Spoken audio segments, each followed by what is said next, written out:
Bapak,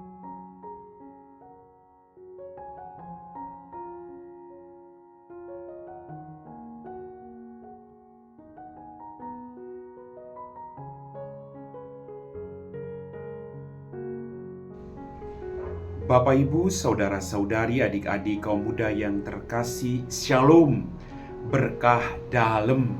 Apa kabar hari ini? Semoga kita semua tetap diberikan rahmat kesehatan.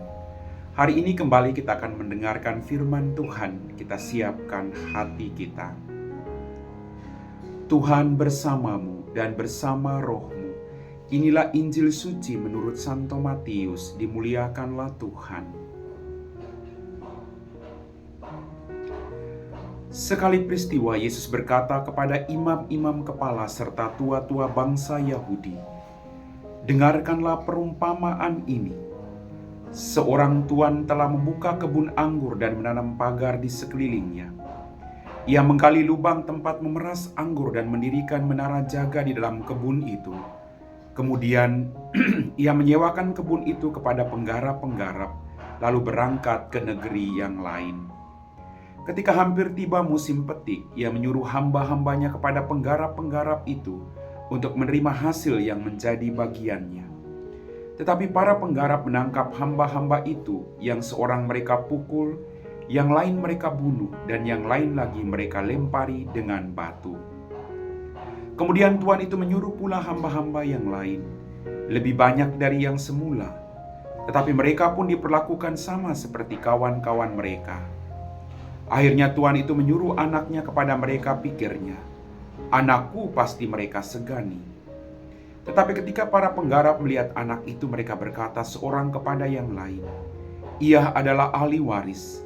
Mari kita bunuh dia, supaya warisannya menjadi milik kita.'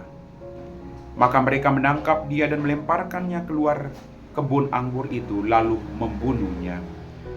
Maka apabila tuan kebun anggur itu datang, apakah yang akan dilakukannya dengan penggarap-penggarap itu?"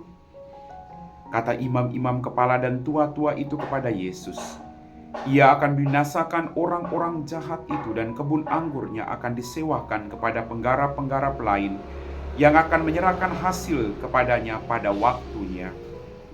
Kata Yesus kepada mereka, "Belum pernahkah kamu baca dalam kitab suci? Batu yang dibuang oleh tukang-tukang bangunan telah menjadi batu penjuru. Hal ini terjadi dari pihak Tuhan, suatu perbuatan ajaib di mata kita. Sebab itu aku berkata kepadamu, kerajaan Allah akan diambil daripadamu dan akan diberikan kepada suatu bangsa yang akan menghasilkan buah kerajaan itu." Mendengar perumpamaan Yesus itu, imam-imam kepala dan orang-orang Farisi mengerti bahwa merekalah yang dimaksudkannya. Maka mereka berusaha menangkap dia, tetapi mereka takut kepada orang banyak, karena orang banyak itu menganggap Yesus nabi. Demikianlah sabda Tuhan.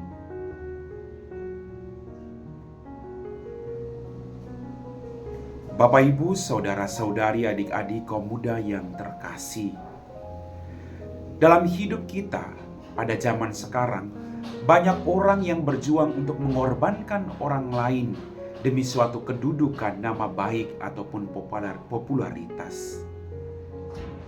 Orang tidak lagi memperhatikan sesamanya, tetapi orang berjuang agar hidupnya jauh lebih baik daripada orang lain, sehingga kadang orang mengorbankan orang-orang yang ada di sekitarnya. Hal ini yang tidak dikehendaki Yesus. Yesus mengajarkan kepada kita untuk punya hati yang berbelas kasih kepada orang lain. Mengasihi orang lain seperti kita mengasihi diri sendiri. Bukan melihat orang lain sebagai saingan dalam kehidupan kita. Bukan melihat orang lain sebagai musuh dalam kehidupan kita. Tetapi mengasihi semua orang seperti kita mengasihi diri kita sendiri. Bapak, Ibu, saudara-saudari, adik-adik kaum muda yang terkasih, dalam kisah perumpamaan yang dikatakan Yesus tadi, orang dengan rakusnya berjuang untuk menjatuhkan orang lain. Mereka ingin memiliki harta kekayaan tuannya, lalu harus mengorbankan para pekerja dari tuannya, anak sulung dari tuannya, semua dikorbankan. Yang penting, kekayaannya menjadi milik mereka. Kadang kerakusan membutakan mata hati kita. Kadang kerakusan itu membawa kita jatuh dalam dosa. Kadang kemarahan, kebencian, iri hati, dendam juga membuat kita semakin jauh dari Tuhan. Maka dalam masa prapaskah ini, kita berjuang untuk berbuat kasih sebanyak mungkin kepada semua orang.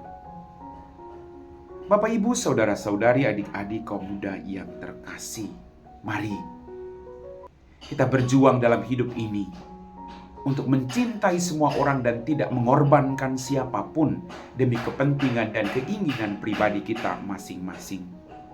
Tuhan mengajarkan kepada kita untuk selalu menerima orang lain sebagai bagian dari kehidupan kita. Karena tanpa orang lain, kita tidak mungkin hidup seorang diri. Kita butuh orang lain. Maka mari kita mohon kuasa Roh Kudus, agar apapun yang diberikan kepada kita, kita kembangkan untuk kemuliaan Allah. Amin.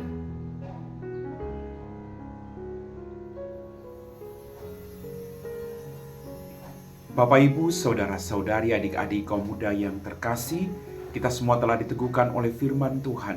Maka mari kita siapkan hati kita untuk berdoa. Dalam nama Bapa dan Putra dan Roh Kudus. Amin.